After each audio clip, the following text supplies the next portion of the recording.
Gambler's Fallacy, how it affects your trading. The gambler's fallacy is probably one of the biggest issues within Forex trading. It's also known as the Monte Carlo fallacy.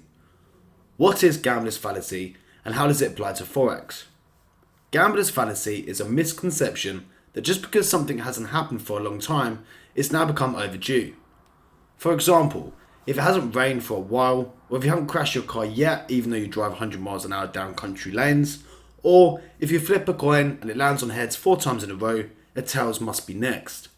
It's a false belief that each time something happens where chances are involved, the previous past result has to be connected to the next result. It's really stupid when you think about it, to assume that a series of previous outcomes dictate future outcomes. For example, if you lose 4 trades in a row, then the next trade has to be a winner. But it's not necessarily true. It can also be used to assume that because you have lost 3 times in a row, the 4th will also be a loser. This preconception can knock confidence and inflate it too. The gambler's fallacy is also known as the Monte Carlo fallacy because of a famous time in the Le Grand Casino in the year of 1913, when the gamblers were all placing bets on the roulette wheel. Black came up 29 times in a row. The odds of this happening was calculated at 1 in 136,823,184. Insane odds. In other words, 1 in 136 million. Huge amounts of money that night were lost on the roulette wheel. Why? Because people assumed that because black had come up 12 times in a row, it has to now come up as red. Black then appeared 17 more times. Assuming the colour has to change is false logic. The roulette wheel is not like a human mind. It has no memory whatsoever of previous results. Every single time the roulette wheel spins, the odds remain the same each time for either black or red, regardless of how many times it may have landed on black or red previously. If you have a coin with heads or tails, you throw the coin 10 times in a row and the first 6 times it lands on heads, you cannot assume the 7th time it has to land on tails just because of past events. The idea is to make you think and see yourself and the markets as separate and isolated events from one another. Just because something has happened 4 times in a row doesn't mean it will happen the 5th time. Sometimes it's easy for us to get trapped in a string of wins, losses, or pre-assumptions of the markets just because something has happened 6 times in a row, failing to realise that the 7th is completely separate from the previous 6. When we are dealing with the financial markets, just because a particular currency pair has stayed below a particular level for 5 years running doesn't necessarily mean it will this time. Just because you've lost 3 trades in a row doesn't mean the 4th has to be a winner or a loser because of the previous past streak before. We have to adapt a mentality which allows us to treat every single trade we take as an individual trade with no emotional connection to the trade prior to the present trade we are taking, regardless if the previous trade was a winner or a loser. Almost emotionless to the outcome and past events. The point of exposing you to the gambler's fallacy isn't for me to say that nothing repeats itself. The financial markets are cycles which move in the direction of those who hold the most power collectively to move it, and usually based on previous events and historic prices within the market. Hence why support and resistance works so well. A good trader can let go of past events, wake up each morning with enthusiasm for the day ahead, truly believing this day is a new day and will be different even if they may have taken a loss the day before. As Winston Churchill said, success is going from failure to failure with no loss of enthusiasm. Picking tops and bottoms in the market. Gambler's fallacy can also be applied to picking tops and bottoms within the Forex market.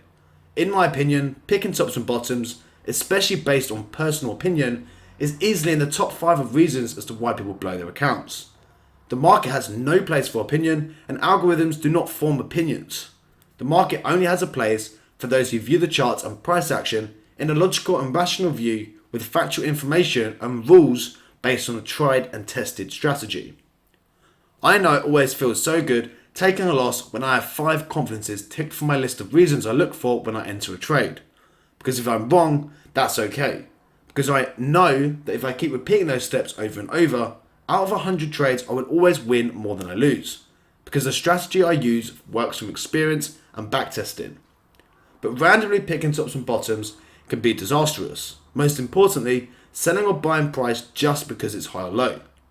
Time and time again, I've seen traders even within my chat group, or I have observed traders through social media who take a sell or buy simply based on price being overextended.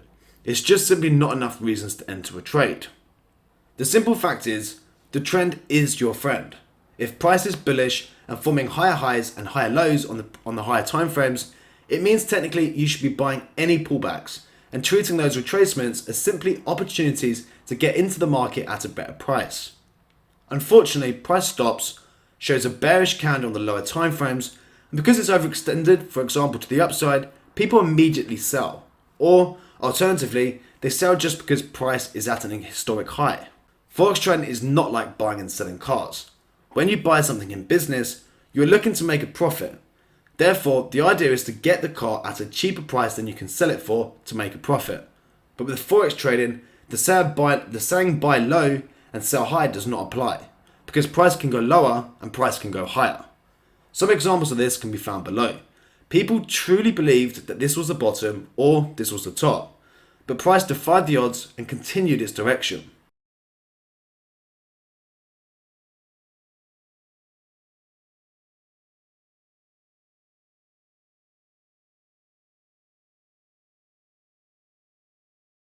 So we can see on this chart, both the weekly and the daily, gold is at a major historical resistance at 1366. An indicator which many use to see oversold and overbought conditions is the RSI, which if you're not familiar with is an indicator which if price is over 70 is overbought and under 30 is oversold. The indicator itself is not a bad indicator if used with other confidences, similar to strong weekly or daily resistance level, which are also useful. But just one indicator and one confluence and just one candle is never enough to place a sell or a buy position. Many retail traders would have been looking at this chart and assuming because it had reached a strong resistance that it would reject and reverse in price. This is how a lot of retail traders execute their positions. Picking tops and bottoms just because price looks overstretched to the upside or downside, or because it's oversold or overbought, is never a good idea without additional reasons or confidences for the position.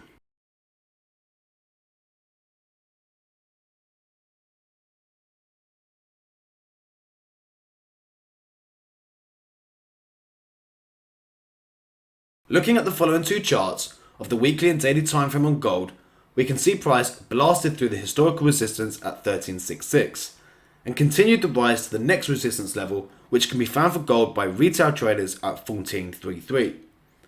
Placing the resistance line initially, gold did respect and reject it. Does this mean we are now in for a full reversal? No. Price is still bullish, therefore we should be trading any pullbacks in price as opportunities to buy, not to sell. There isn't anything wrong with selling against the trend, it just means you lower your win and loss rate ratio and expose yourself to more regular stop losses and excess stress.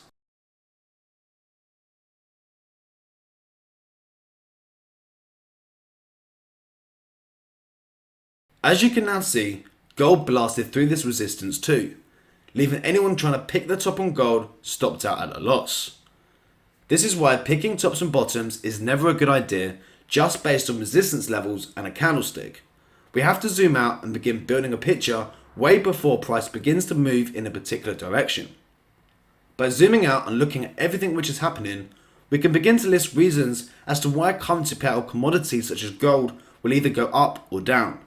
When we trade, it's in our best interest to find as many reasons as possible before entering the market. Let's now break down gold and see why it moved the way it did and how we could have known not to sell this particular instrument based on simply hitting a resistance level and being overbought on the RSI indicator.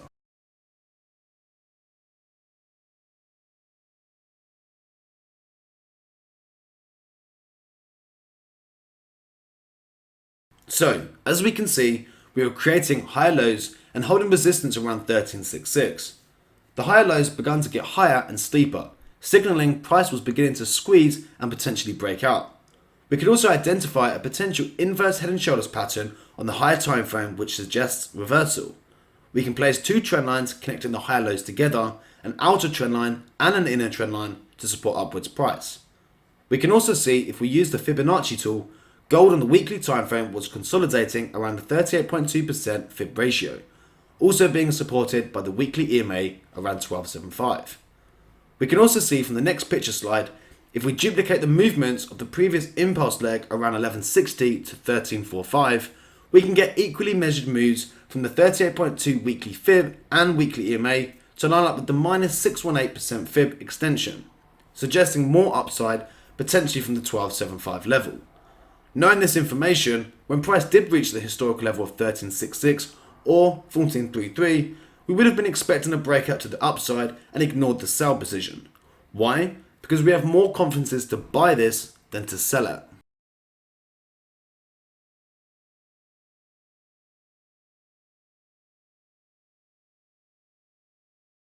If we now go down to the daily, we can also see we were in a falling wedge, which is a bullish pattern. And if we use the daily Fibonacci tool within the bigger weekly Fibonacci tool, we can see price was stalling at the 50% around the 1275 and consolidating. Therefore, we would have been expecting a breakout to the upside on both the weekly and the daily timeframes. In addition to this, we had price action creating higher lows on the daily timeframe.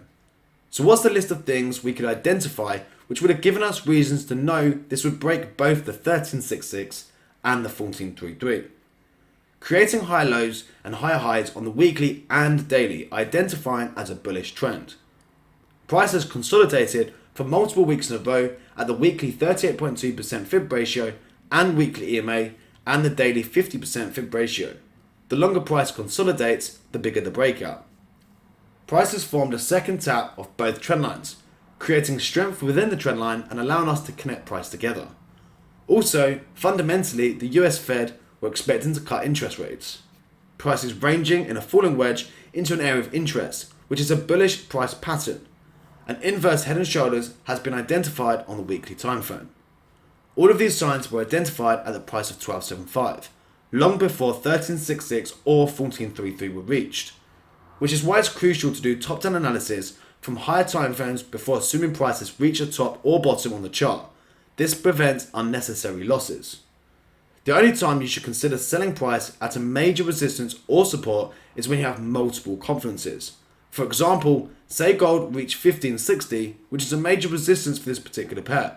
The safest way to place a sell would be to either to wait for a daily bearish engulfing candlestick or for price to begin creating 4-hour lower highs and lower lows. At least 2 swing points both sides to confirm, but even then it's still bullish until it breaks the most recent swing point within price. So really, you should be treating any pullbacks, even if there are deeper retracements, to buy, because if you're selling, it's a counter trend trade and this works both ways. For example, if you're buying at major support. Another example is AUD USD on the weekly and daily time frame.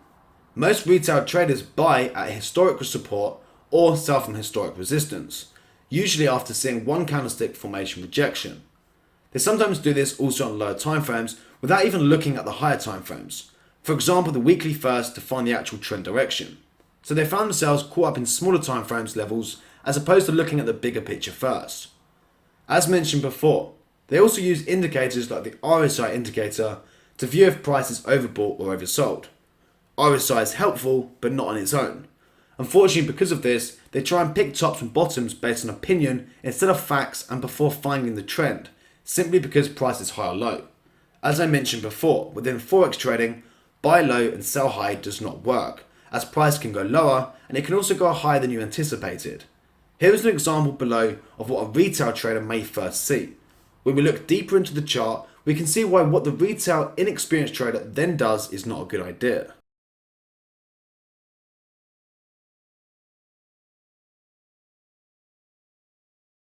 Here's the AUD USD weekly chart. As you can see, price has stopped and begun respecting the 0.7340 strong weekly support, which it has respected before in the past. From an inexperienced retail trader's perspective, based on just simply support and resistance, this looks like a really good buy. From looking at the RSI, we can also assume price is oversold due to the low levels. The retail trader fails to check the overall trend, which may have changed. All they are looking at is to get themselves into a trade as fast as they can.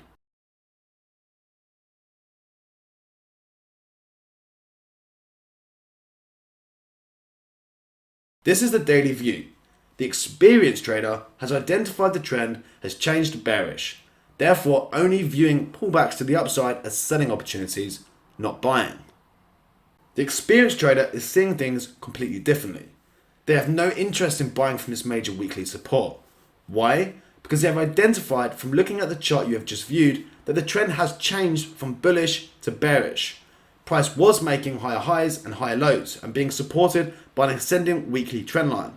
This trend line was broken and the most recent higher swing low was taken out and a new lower low was formed, meaning the trend has now changed to bearish. In addition to this, the previous week was a bearish engulfing candlestick and had retested the original ascending trend line on weekly EMA. Because of this information, the experienced trader was only looking for reasons to sell, not to buy.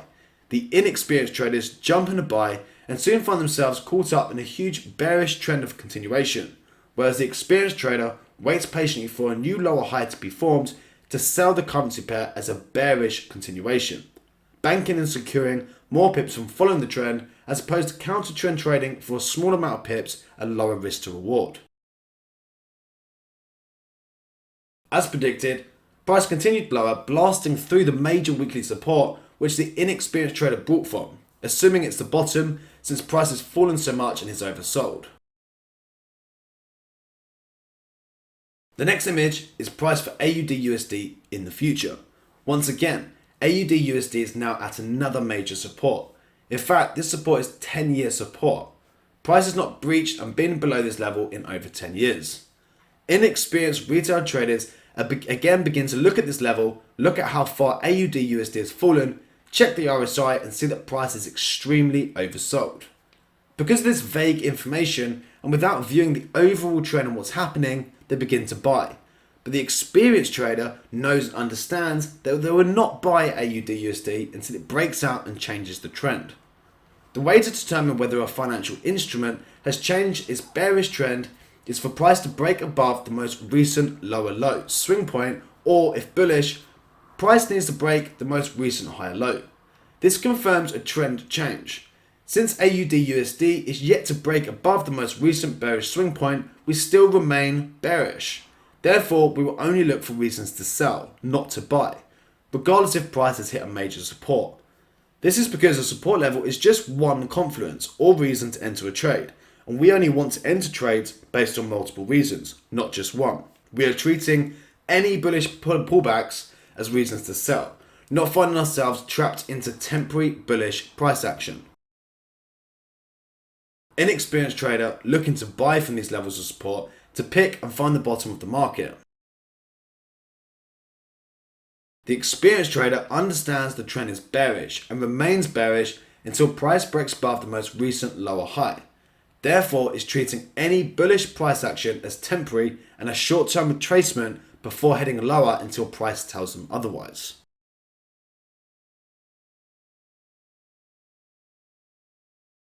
As you can see from the most recent image, regardless of the 10-year support and how price has held this level previously, price action blasted through this level and created a new lower low. This is because the trend is your friend and the experienced trader was anticipating a continued sell until price action changed the overall trend to bullish. I will show you an example of the safest way to trade reversals. Usually, you would want the most confidences to trade against the trend. This would be reversal patterns, candlestick formations on higher time frames, trend change on lower time frames, etc. I'm not saying you shouldn't trade counter trend trades. I trade counter trend trades myself.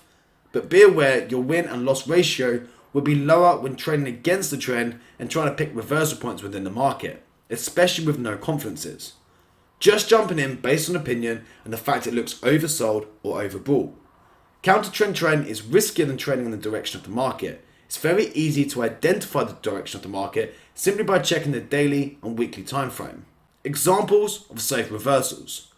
The safest way to trade a reversal is to have multiple reasons, instead of just one support or resistance and one candlestick rejection. The list of the way I confirm reversals are head and shoulders patterns or inverse head and shoulders, boxing price and waiting for a break and retest, trend line break and retest, or price begins forming the opposite swings of the existing trend.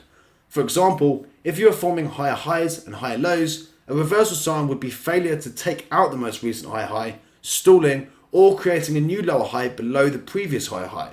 I will illustrate these examples in the video next. Okay guys, I just want to do a short video showing you, what generally people will do when they jump into the market trying to find a reversal. So that can either be a bearish or a bullish reversal. And normally, when you sort of question them as to why they took the entry, they don't really have any reasons other than, say, for example, buying off of support or selling off of resistance. Now, generally what happens is a lot of forex traders are zone traders. Now, what that basically means is that they create these zones all over the chart. For example, horizontal lines, and they start placing them between, every single point where the market has moved or turned or stopped. Now, the downfall with that is it technically is just one reason to either buy or sell something. So, time and time again, I see on things like social media or, students who have come to me before completing the course and showed me examples of their work. And you can see that all really people are doing is buying and selling off support and resistance. And it's just not enough. It's just not enough. So one of the biggest things as well that I find with traders is they scale down far too much on things like the hourly and the 4-hour time frame to execute positions without actually seeing the overall picture. So without first determining whether they're bearish or whether they're bullish. So I always advise everybody, as the first thing that you should do before even looking or even trying to make a prediction on a chart or trying to enter a trade, is to actually go out onto things like the weekly and the daily time frame with a complete clean chart to actually determine whether you are bullish or bearish on the higher time frames. Now, you can actually be bullish on the weekly time frame but bearish on the daily. Okay, so I'm going to just explain that to you within this short video. Now, because this is within the psychology course, I'm not going to give too much away in terms of my actual strategy, in terms of how to use things like fibs or moving averages. For the members that have purchased this course, obviously you guys already understand that, and you can apply this to you can take this part of the psychology course and actually apply it to the existing course of BS Apps FX. But what I am going to do is I'm going to show you an example of what normal traders do, and then what the best thing is to do in terms of confidences. Okay, so as we can see here, okay, let's just say, for example, this is maybe say the weekly time frame. Okay, now or we could say it's a daily or the 4-hour or whatever. Now, this chart we can see is creating higher highs and higher lows. So we've determined that the trend is bullish. Okay, so what most retail traders or inexperienced or traders who don't have a very good win-loss ratio, what they tend to do is, as price is going up, down, up, down, up, okay, this is a historical resistance. So what they will start doing is they will start putting lines basically like all over their chart. Okay, they're putting them everywhere to the point where then they've got multiple zones all over their chart. Okay, they're just literally everywhere. So it just looks like there's lines everywhere, and there's way more to trading than just zones and support and resistance. So let's just take some of this off. Okay, now we can identify on whatever time frame you want to see this on, whether it's weekly, daily, 4-hour, doesn't matter. We can identify that basically this horizontal line here around sort of 1.5948, so let's just call it 1.5950, we have identified from looking out to the left of the chart that this is historical resistance. Okay, that's what it is. Now, historical resistance, support, any form of resistance or support is only one reason to execute a trade. Okay, it's one reason. Now, we don't ever really want to enter any trades whatsoever unless we've got really at least 3 confidences to do so. Okay, so let's now look at this as if this was an example of a normal trader. Okay, so price comes up and creates this higher high. Price then comes down and creates this higher low. Now, when price then comes up to this most recent higher high, it fails to take out this higher high. Okay, it's failed to take it out. So technically speaking, it has formed some form of double top, if you like. Now, there's 2 things that can happen here. Okay, now what most traders do is they enter around this point here. Okay, they see some form of bearish candlestick and they enter straight off that candlestick. Now, there's 2 things that can happen that can go against them. Okay, 2 things. Either, let's just put this on here. Either this can happen, where actually it does reject here and then it blasts through like that, okay, in which case they get stopped out and lose their money, okay, or alternatively what can happen is this can come down like this, create a new higher low, and then blast through this historical resistance, and then resume the bullish uptrend. Now, how do you know that when price hits it, how do you know that it's going to respect it? You don't know that. Okay, all you're technically doing is just entering just because it's resistance, and just because it's temporarily respected that resistance. Now, I honestly see this time and time again, people trying to pick tops and trying to pick bottoms just based off price respecting the support and resistance, and then trying to call like a full reversal, like a bearish reversal on, for example, this chart, just because it's respected this historical resistance. Like I said, there is nothing stopping this from coming down and then blasting through, or coming down to this ascending trend line, or not even the trend line, just generally coming down to create this new high low and then blasting through. Now, if you're going to sell it, okay, off this point here, off just this one resistance, which is just one confluence, then technically what you're doing right now is you're actually going against the trend. Okay, you're going against the trend because you've not yet taken out this most recent swing point. Okay, so this is your most recent higher low. Now, until price breaks this part of structure on chart, this still remains as very much bullish. And this is what some people seem to get themselves trapped in time and time again. It happens all the time. People sending me charts saying, oh, it's respected resistance, or it's just, respected support. I'm going to buy it. Now, the trend has not actually changed yet to bearish. So therefore, any bearish positions, any sell positions that you take from this point here is a counter trend trade. Now, when you're trading against the trend, obviously you need to understand that your win-loss ratio dramatically decreases. Now, obviously, the risk to reward is there, because if you can call this top, then obviously this could reverse all the way down. But do you really only want to enter a trade just based off of resistance? Not really. You want to actually enter it when you've got way more reasons to enter it, and this is the whole point of actually building the psychology course. So without going into too much depth, I'm actually going to show you just a couple of examples that I teach to the students, of trying to find reversals and waiting for those confidences and meeting those rules before executing trades. Now, a lot of the trades that we take as members, generally go into instant profit because we're very intentional with our positions, okay? We're very intentional with where we are entering the market and why. See, me personally, I don't mind losing a trade if I know that it's met, say, 5 of my rules, okay? Because I know that the law of averages, if I keep entering those trades based off those, say, 5 rules or 4 rules or 6 rules, I know that eventually, the law of averages and odds is going to work in my favor because my strategy works. So I always feel quite good, if I get stopped out on the trade that I know that I would do over and over and over again because it met the rules. The only times I feel uncomfortable about taking a particular trade is 2 reasons, okay? The main reason is when I over leverage. So if I over leverage and I risk more than, say, 1 or 2% of my account balance on one particular trade. And secondly, when I'm actually entering a trade just off resistance or support. Now, generally you're jumping into trades just off very little reasons, when you're desperate, when you're trying to make money, when you're trying to flip an account very quickly.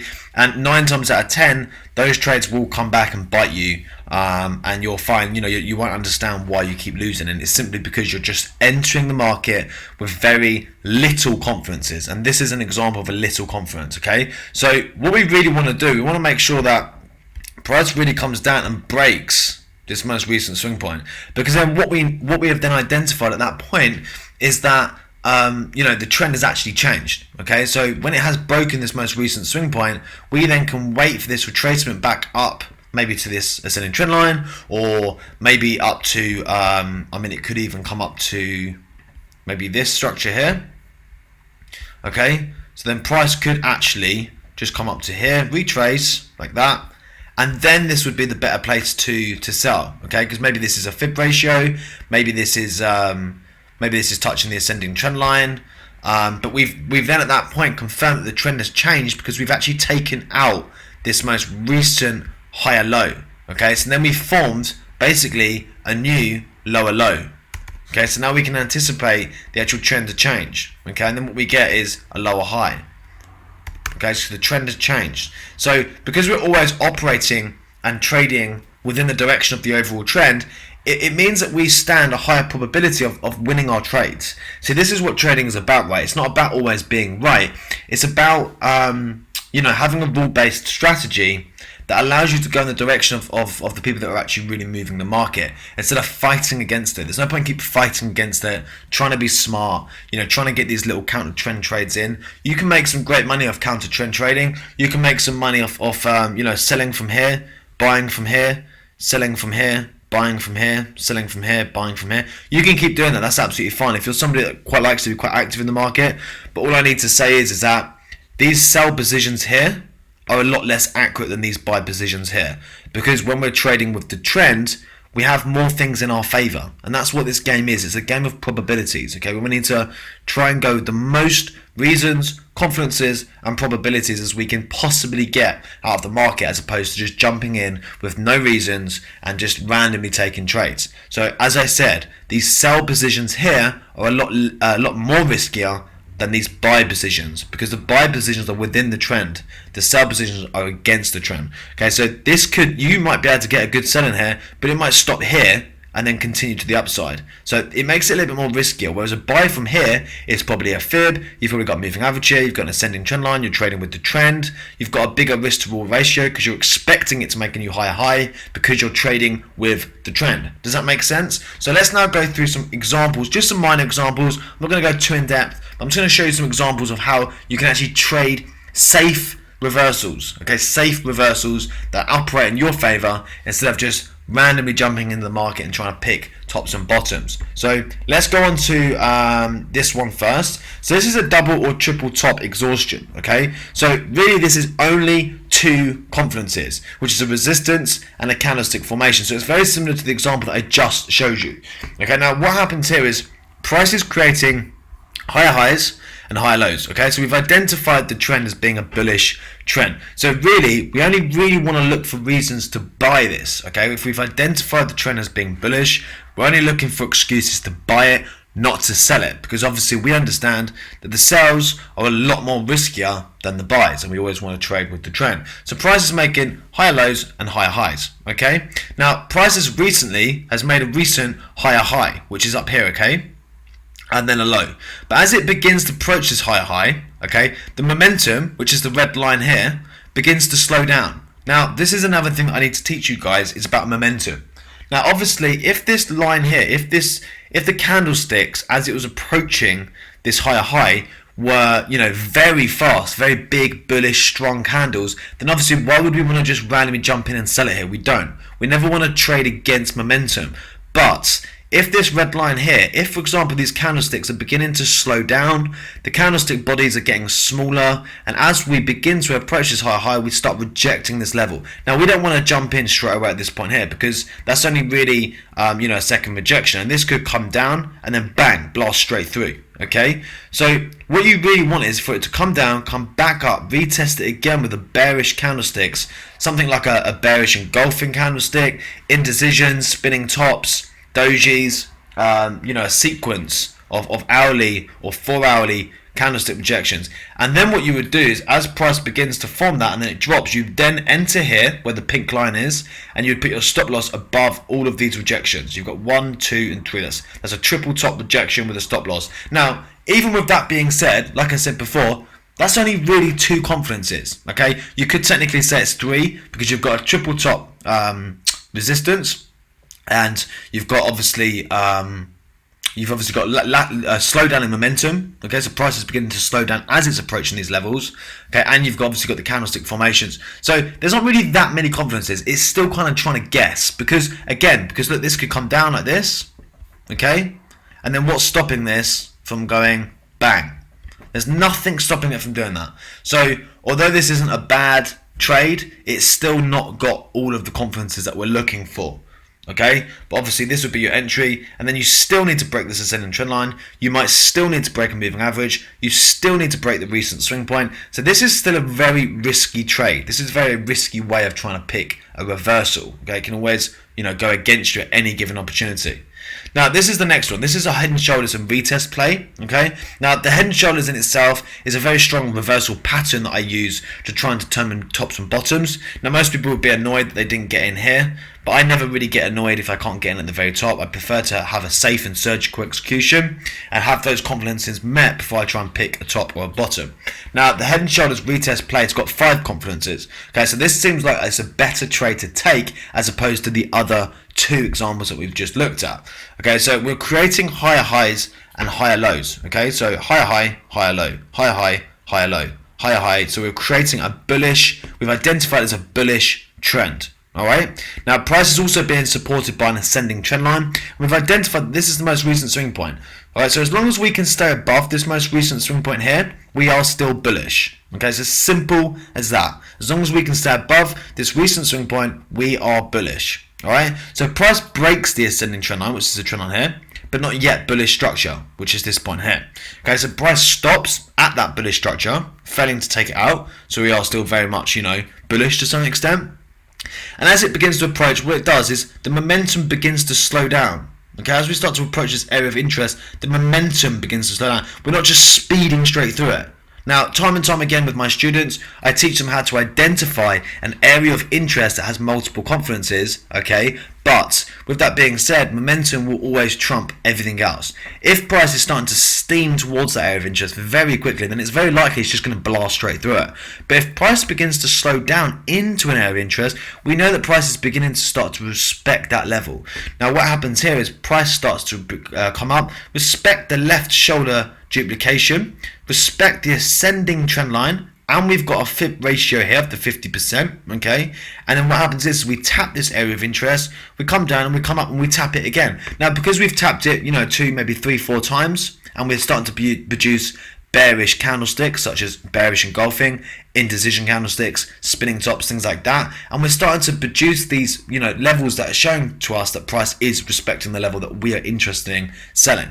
Okay, so in which case, we would then wait for the, few taps and whatnot, and then we'd enter here and put our stop losses above this area where it's been respected. Okay, and then obviously we would aim to shoot for the overall target as duplication from head to neck.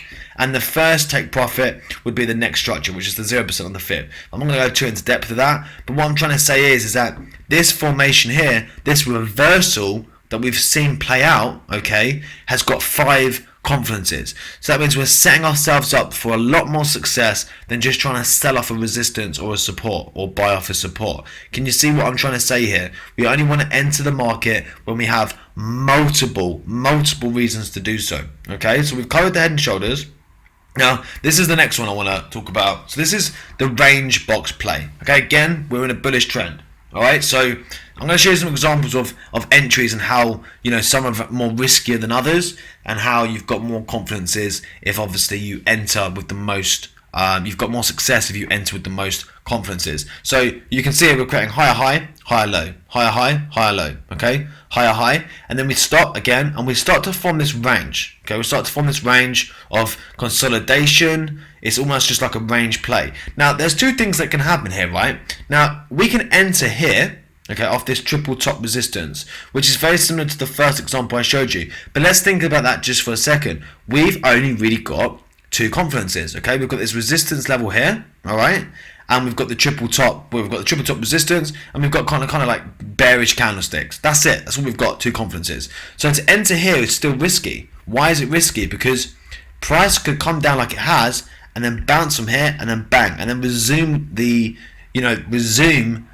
bullish overall trend. There's nothing stopping this from resuming. So therefore, entering here on the pink line and putting your stop loss above here, you still stand a very great chance of getting stopped out. Because again, what we're doing is we're trying to pick a top, right? We're trying to sell from the top just because we've seen some slowdown in momentum, just because we've seen some rejections of a previous resistance, and that's just not enough to enter a trade. So this is a very risky entry. It's the best entry in terms of gaining the most pips, but is it really the best entry if you get stopped out most times? Not really. So there's only 2 confidences, a triple top resistance and a bearish candlestick rejections, but we're still very much, forming high lows and higher highs.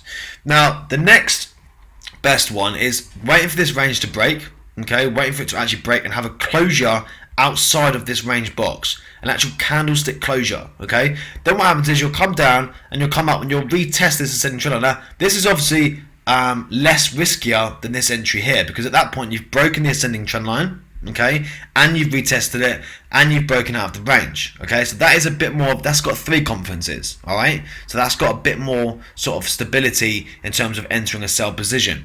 But the next one you've got is when it comes down to here. Now you've got to remember that although we're creating these lower highs and these lower lows on, you know, say for example the so the daily time frame, we haven't yet actually broken up the overall higher low sort of recent swing point of this overall bullish trend. So really, until we break this, okay, we could still be bullish, because obviously what could happen here is we could bounce here and then bang, we could just resume this trend, right? Because we haven't actually taken out this point here, so we could just go boom boom boom boom boom, hit this point and then bang, resume the overall bullish uptrend, okay? So the next less riskier point, okay, is here. Now this is less risky, but it's not as of great of an entry in terms of here, but it does have more reasons to sell. This has got 4 conferences, okay? So this had 3, this had 2, this has 4. Now the 4 conferences, it's rejected the main resistance above, which is this level here, okay? It's now broken this ascending trend line, okay? And it's tapped this descending trend line 3 times. 1, 2, 3. Okay, and it's rejected the previous support, which is here, which is now acting as resistance. So this is a much less riskier entry, because we've now got more reasons to enter the trade. What I'm trying to teach you here, guys, is to only enter the market if you have multiple reasons to do so, because things can otherwise, you know, quickly change. So this is probably the next one. Entry would be the pink line, waiting for the bearish candlestick to reject from this level. Stop loss would be the dotted line, okay? And then we come down. Now, the least risky entry, which contains 5 conferences, okay? Now, the main confluence is it's now officially broken bullish structure, meaning a trend complete change, meaning we've now confirmed that we are bearish. Now, that is the most strongest conferences that you can get within you know, any market at all, is if the trend has changed. Now we can confirm that the trend has changed because we have now broken this most recent high low. So it's very unlikely now that the trend is going to change, okay? We are now in bearish territory, which means we're trading with the trend. So this is the best entry you can get. It's the most strongest entry because you're going with the overall trend. Now we've got 5 conferences, the one being now the fact that we've actually broken the higher low, okay? We've rejected the main resistance above, we've now broken the bullish ascending trend line, we've tapped the descending trend line 4 times, and we've rejected previous support, now resistance. Now you might have something else in here as well. You might have a fib, you might have a moving average that it's rejecting, a fib that it's rejecting here as well. So that could even be 7 conferences. So what I'm trying to teach you guys is, do not enter the market unless you have the most conferences as possible. If you're confused about whether, you know, you should be entering the market, simply get out a pen and a bit of paper and start writing your reasons for a bullish bias and a bearish bias. Start writing how many reasons you've got to buy this pair and how many reasons you've got to sell it. If you've got more reasons to sell it, then sell it. But if you've got more reasons to buy it, then obviously buy it. And always ensure that you're trading with the overall trend. Now, one of the next ones I just want to go through with you is this particular setup here. This is a really nice reversal. Okay, so we're creating high lows and high highs, high lows and high highs. And then what we do is when we hit this high low, we come up and we actually start to fail at this point here. Okay, we start to fail here. Momentum begins to slow down, which is this red line you can see here. And as we begin to approach this level, we're starting to slow down and reject and start to form these bearish candlesticks that suggest that we're respecting this level, which is actually structure here as well. Now, we could enter here, okay, we could enter here, alright, and put our stop losses just above this rejection, alright, but then that's not the safest entry, is it? Okay, that is a good entry, but it's not the safest entry. Why? Well, because if we enter here, price could come down like this, okay, hit this ascending trend line, bang, and resume the bullish trend, okay? So this isn't the best entry. It's not a bad entry, but it's not the best entry. Now, the best entry, okay, would be here, because we've got more conferences. Now, let's list the conferences, okay? So here, all right, we've only really got one conference. Failure here, okay, and some bearish candlesticks. But this, again, could come down here, bang, and resume the bullish trend. But here, what we've done is we've broken the bullish ascending trend line. We've taken out the most recent high low and formed this new lower low. And now we're coming up to retest the ascending trend line, retest the third touch of this descending trend line, okay? So this is the best place of execution here, because this contains so many more confidences than here. And really, when you think about it, this is probably like 10-20 pips difference. You haven't really missed that much on risk to reward, but what you have done is increased your reasons to actually enter this trade, as opposed to just randomly entering it off 2 confidences. So I hope you've learned something from this video. I hope you've learned how to actually safely execute reversals, as opposed to just jumping in the market when there's a support resistance, and actually being patient enough to let price show you what's actually happening, as opposed to you just sort of focusing on what you think is happening. Let's now continue with the rest of the PowerPoint. Holding trades over the weekend or trading the news. Holding trades over the weekend or trading the news is a question I'm frequently asked about. It's not something which is worthy of an entire presentation, but it is something I wanted to briefly include within this video to enable you to view my opinion on this and decide whether you agree or disagree. Let's first cover trading the news.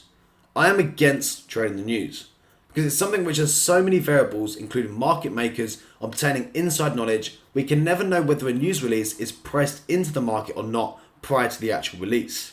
For example, when the US cut interest rates this year in July 2019, it was the first time they were cut in many years. The last time they were cut, we saw dramatic US dollar weakness and gold surged to new highs. But when the rate was announced this time, gold dropped 350 pips. The dollar index is currently at the highs. Why? Because gold had been climbing for months and months in anticipation of the rate cut. Therefore, it's being priced into the market. It's a classic example of buy the rumor, sell the fact. This occurs very often within the financial markets and always tricks inexperienced traders. Remember, the obvious isn't always the answer. Think outside the box. But obviously it can happen the other way round, where a news release such as the NZD interest rate cut was not priced into the market. Therefore, when announced, Euro NZD rocketed, NZD USD dropped hard. But 24 hours later, price was back at where it was and had retraced the move. So maybe to some extent it was priced in. So this is what I mean when we do not know how much of a particular fundamental news release has already been priced into the market. You have to use your own common sense. For example, I knew gold would probably drop when the US interest rate cut was released.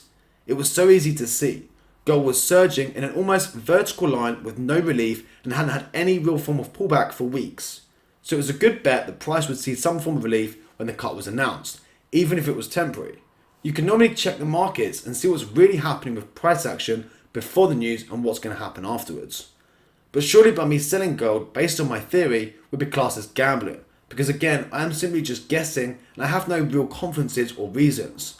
Besides, it could have gone the other way, and since markets can be volatile with whipsaw movements back and forth on huge fundamental releases like an interest rate cut, it probably would have made no sense to randomly enter on an opinion I had of what it may do. But let's take our opinion and just focus on price action. For those of you who have purchased the BSAPS FX Forex course, you will know and understand fundamental news releases movements usually are no coincidence. So where does this leave us with trading the news? Simple. If the technical and price action is not lining up for a sell or buy before the news, then do not enter the trade. News usually provides a movement for the technical trade to take place, or provides a movement on the chart to then execute a trade after the news. Price action is a puzzle. Sometimes we need news to create a piece of that puzzle. Everything in the charts moves in harmony together. Nothing is completely random.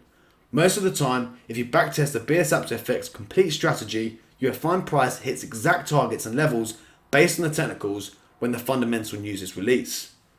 Just simply entering the market based on news makes no sense and it's a flip of a coin. But say for example news is being released on the British pound on Wednesday, and on Tuesday GBP USD looks like a fantastic buy based off your strategy and the price action, then buy it.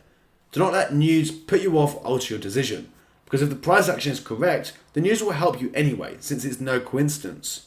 So if you're already in a trade before the news, stay in it. But never enter the market blindly from gambling the news report based on an opinion. By answering the question about trading the news, this also answers the question about holding trades over the weekend. A question I am asked at least 10 times a week. I spoke to a guy once who said he only day trades, meaning he plans to open a trade and have this trade closed by the end of the day. I asked him why he does this. He told me it's because that's how he liked to trade. By allowing himself just to trade this way, it creates a huge limitation within his trading. Why? Because let's say you enter GBP USD at 122 for a buy, and based on your strategy, your take profit is 124.50. which is 250 pips. If the trade is yet to reach the 250 pip target, why would you close it just because it's a weekend or just because Monday is finished and you're going into a new day? It seems a bit stupid. You may have worked extremely hard to get the perfect entry at 122, where all of the technicals lined up and your strategy rules were met.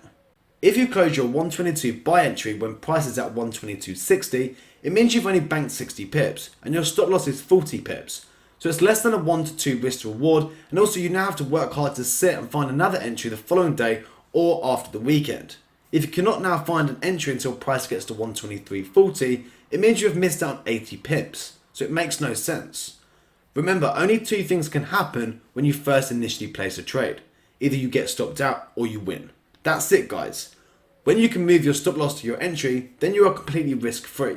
Even more reason to not close your open position just because of a new day or because of the weekend. So now we have covered gambler's fallacy, picking tops and bottoms and safe reversals, trading the news and holding trades over the weekend. Let's now move on to the next video.